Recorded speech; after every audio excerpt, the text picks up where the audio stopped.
The rule, it's a pretty straightforward rule when you want to get back on your feet. And the rule is you have to make the task small enough so that you'll do it, no matter how small that is. And that can, and I've worked with people. One of the things I've become well known for is my advice to start by cleaning up your room. But I had plenty of clients who couldn't go home and clean up their room. They hadn't cleaned up their room for like 20 years. For all sorts of reasons, maybe because every time they did try to do anything positive in their family, no matter what it was, they were immediately punished and undermined.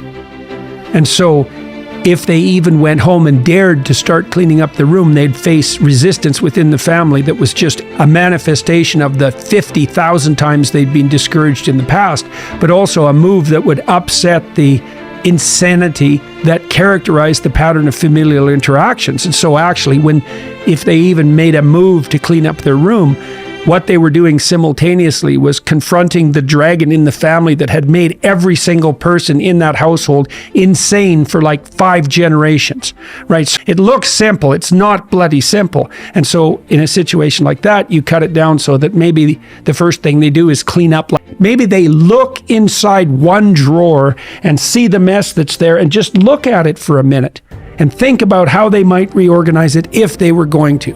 When people are very down and out and they decide to make a move forward, in some ways they're facing the whole panoply of problems that confront them in the guise of that single problem, right? It's all lurking behind it, right?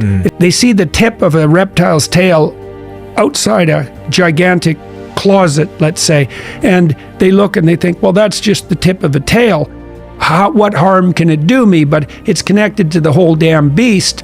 And the advantage to that is that if you make that first step forward, you're actually advancing in the face of all that opposition. The disadvantage is that the first task seems so small that you literally have to be on your knees to be humble enough to lower yourself to take that first step. God, is that all I can do? I'm so useless.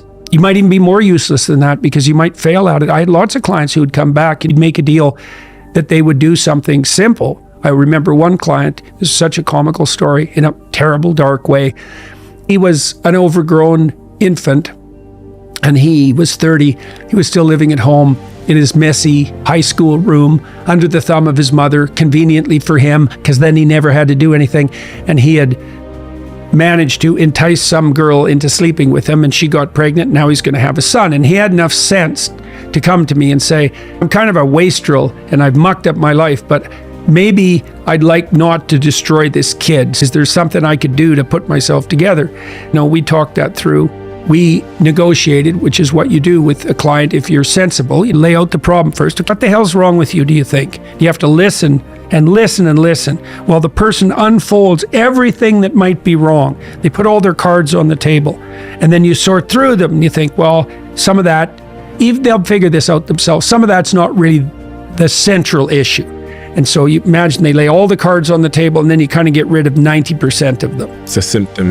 Yeah. It doesn't really bother me now that I've talked about it. That doesn't seem key. I think I'm really done with that. That isn't interesting to me, but they'll still have to lay it all out.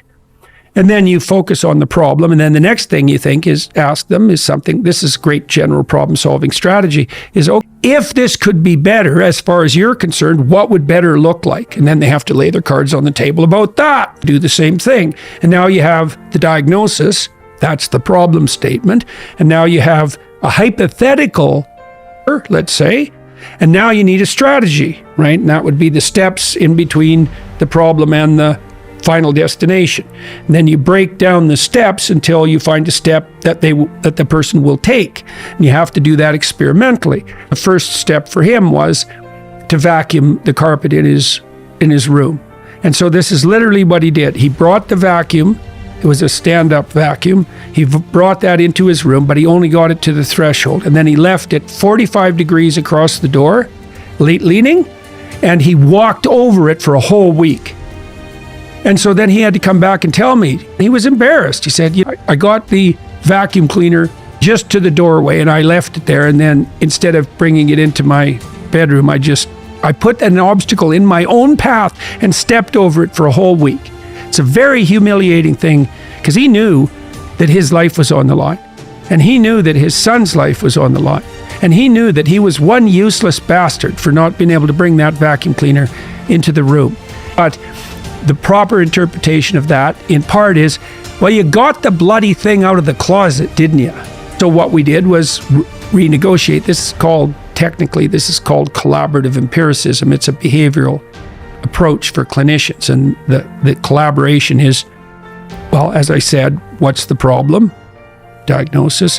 What's the potential solution? The person has to be on board with all this, right? They have to be the people who decide that's the problem. You can't enforce that on them. They have to discover it for themselves. And the same with the solution, and the same with the strategies. It's like, I don't know what's right for you. I'll listen. We can jointly explore what might be the right vision for you.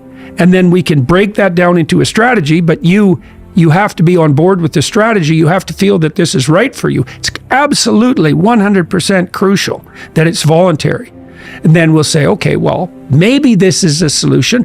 Why don't you go implement it? Come back next week after having attempted this. Let's see how it went.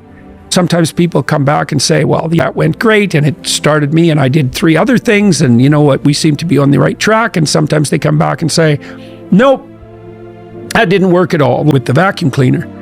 And so then you have to think what you do in that situation is make the task smaller. If you make the task small enough, I've never seen anyone not be able to progress if they made the task small enough. But that can be pretty humiliating. Now, the upside is that once you've taken that first step, you've looked the beast in the face and you'll start progressing, not linearly, but exponentially in speed.